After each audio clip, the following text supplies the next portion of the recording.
chew on that for a while while we talk about this Kings road trip. First off, expectations. Let's get out of the way. 6-game road trip, Jason. They are going to come back having gone. What do you, not what you want, what do you expect? What you're betting in Vegas right now, what are they going to go on this road trip? 3-3 or better. Okay.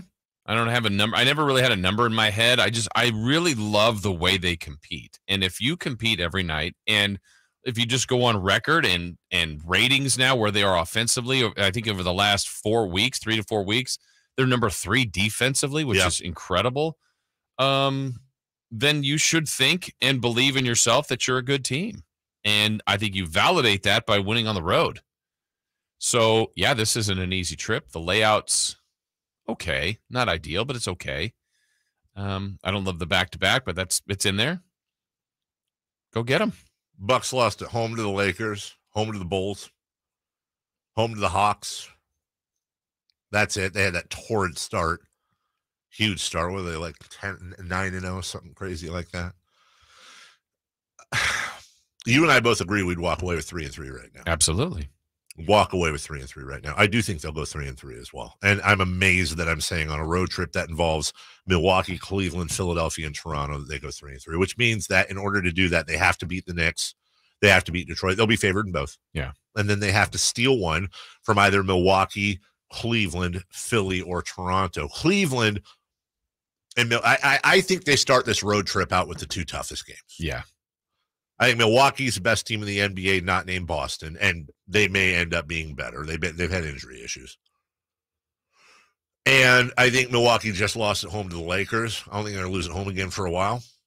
And I think Cleveland's got revenge on their minds. Yeah, and even when they were here, the Kings won that game, but that was a really weird matchup. The size was very evident. Kings got dominated on the boards and a lot of different things, but they still won. That was great. Arguably the worst on paper matchup of the year for the Kings that they ended up winning. Yeah, just watching head to head, you're like, I don't know how this is going to work, but they won. And I think Cleveland is going to want to demoralize them.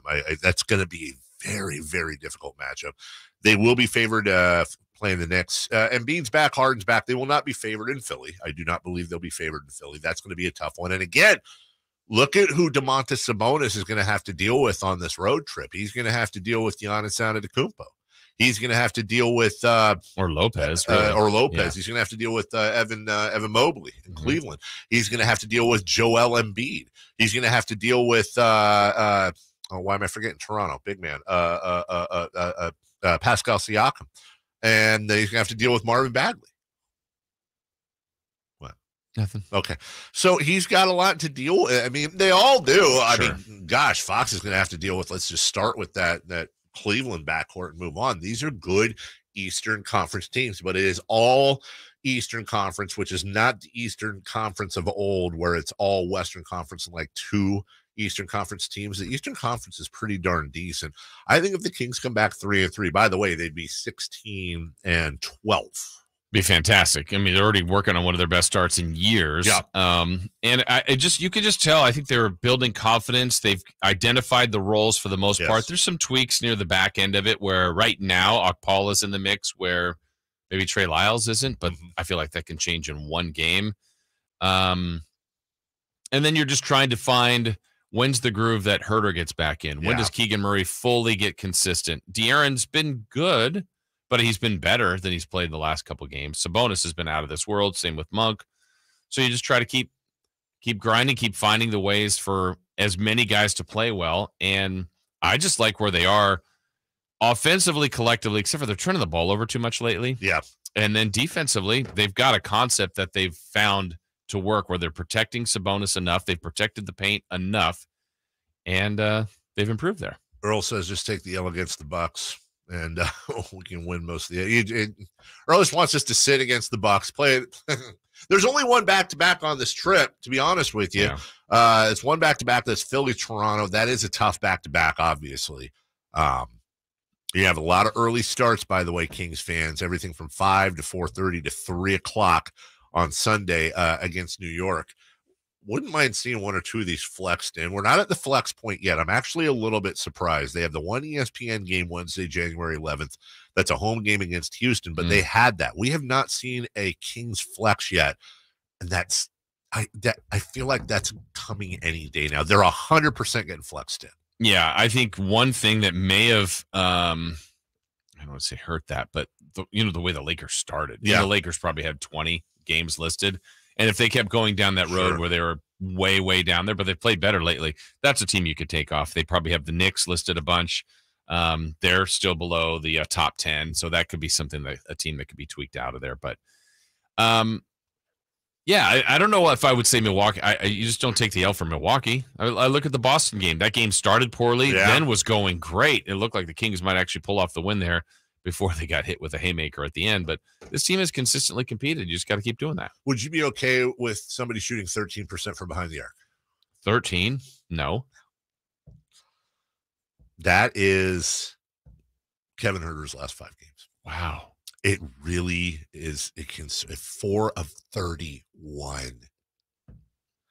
And we're going to talk to Kevin tomorrow at 8:27. Yeah. We're going to ask him.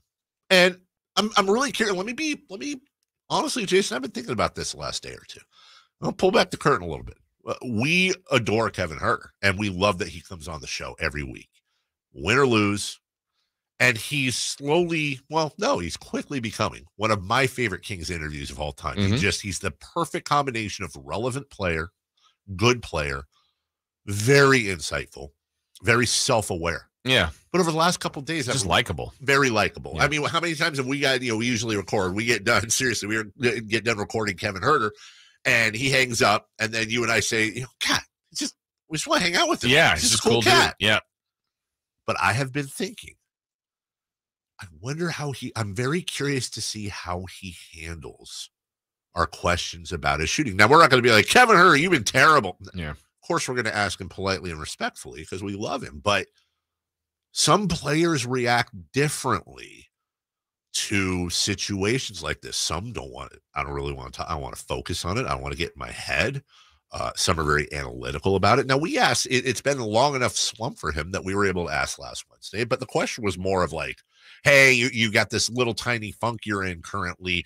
Are they playing you differently? Is it, man? He said, well, it's a little bit of both. A little bit, I'm off, but, they're playing me differently. I'm having to do this, that. Now we're in a situation where I wouldn't say it's DEFCON 1, but it's like DEFCON 3. Mm-hmm. It's 4 of 31 for a guy that 2 weeks ago we're saying, oh, my God, he's shooting 50%. Yeah, this isn't sustainable. Right.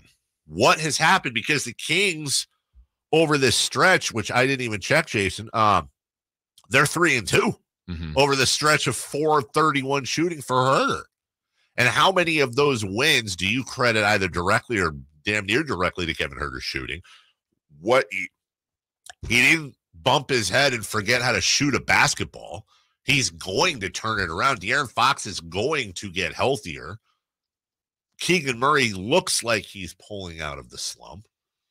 Terrence Davis has been, and this isn't his fault, just game time or playing time, but Terrence Davis is hit or miss. He's going to have another super. The one thing I'm also worried about is the sustainability now of Malik Monk. Now we're kind of there with that. Right. He's been too good. Yeah. Is he this good, or is he just on a hot stretch right now? Yeah. We're going to find all this out on this road trip. 3-3. You and I both agree here. And I think that the adjustment there on our part, because screw the 0-4 preseason. We're looking at this road trip. We're going, gosh, if they could pull 2, it'd be a marathon. You get Detroit, maybe.